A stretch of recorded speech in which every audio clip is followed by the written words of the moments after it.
Some time ago, Albert Einstein said, creativity is intelligence having fun. He must have definitely been talking about Zoraya. When I first met her, the impression that I got was that of a shy person who would speak very softly and very seldom. As time moved on, she enrolled in my class and I got to know her better. I can tell you, she's one of those exceptional persons in the world who will always find a way to make someone happy. Whenever and however she can help, she won't think about it. She'll go the extra mile. And she will work hard at it, especially if it requires creativity. What I love the most about it is that she will do it with a smile on her face and many a time with a cupcake in her hand.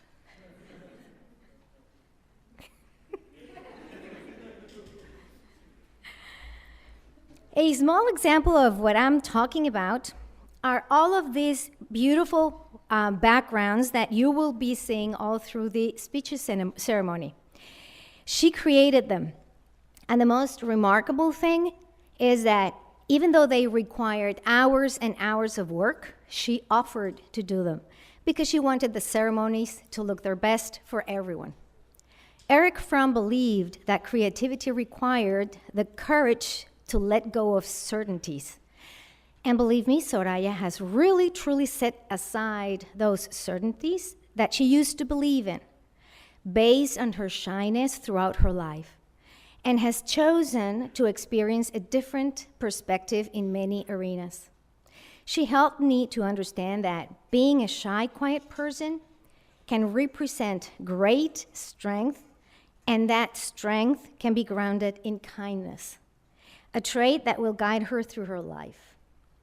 So with this in mind, let me introduce you to Zoraya Abud Paniagua.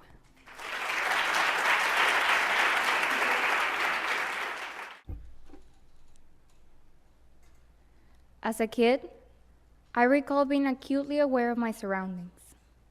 I remember questioning everything I saw, heard, touched, and tasted. I questioned without fear of speaking up, without fear of opening up, and having my thoughts and feelings heard. As I grew up, this lingering shyness followed me everywhere I went. Slowly, I became somewhat shy. Clearly, I became shy.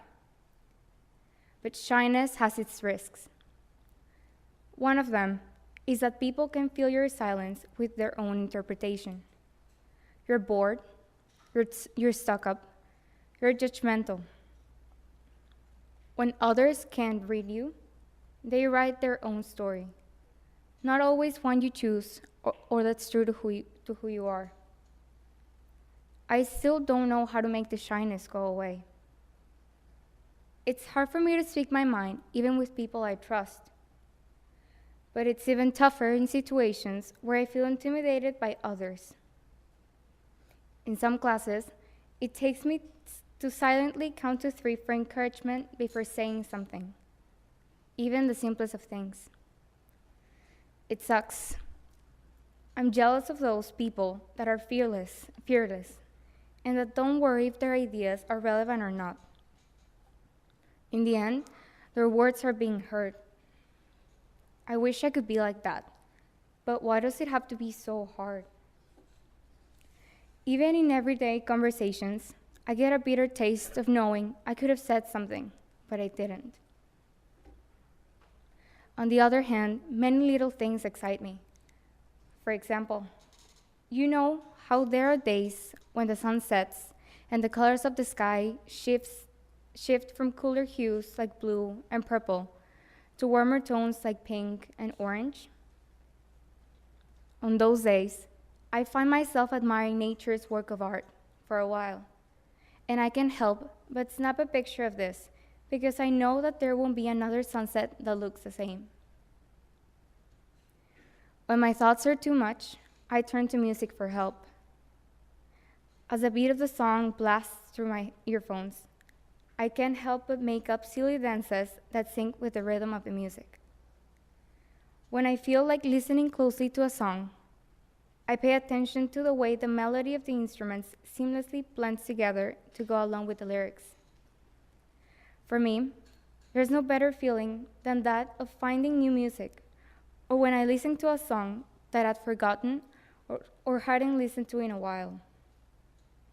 I get to experience the joy, the emotions all over again, and it's the best unexplainable feeling in the world. And just like I observe with detail the little things in my everyday life, I do the same with people. It's quite interesting how much you can learn by just observing people's body language and listening to them speak. Here at school, my friends and classmates don't know that they have been my teachers. I cannot put into words how much I've learned just by observing them interact. I realize that I've met the smartest and funniest people I know, and it brings me joy to share experiences and memories with them. Aside from smart and funny, I've also met the most passionate people too. Those who fight for their ideals and beliefs and whose faces light up when they talk about what they like. Even though I don't show my passion like they do, I'm secretly passionate about many things in my life. I know that someday I will be comfortable with speaking up my mind and defending what I'm passionate about. Sometimes, I wonder how different my interactions with others would be if I weren't too quiet and afraid of letting my voice be heard. I struggle accepting that my feelings and ideas are worth sharing. I've been told that my mind is interesting, and that if I'd shared those thoughts rooted in my brain, I'd probably do more things and stand out. But if it weren't for my personality, I wouldn't be where I am today.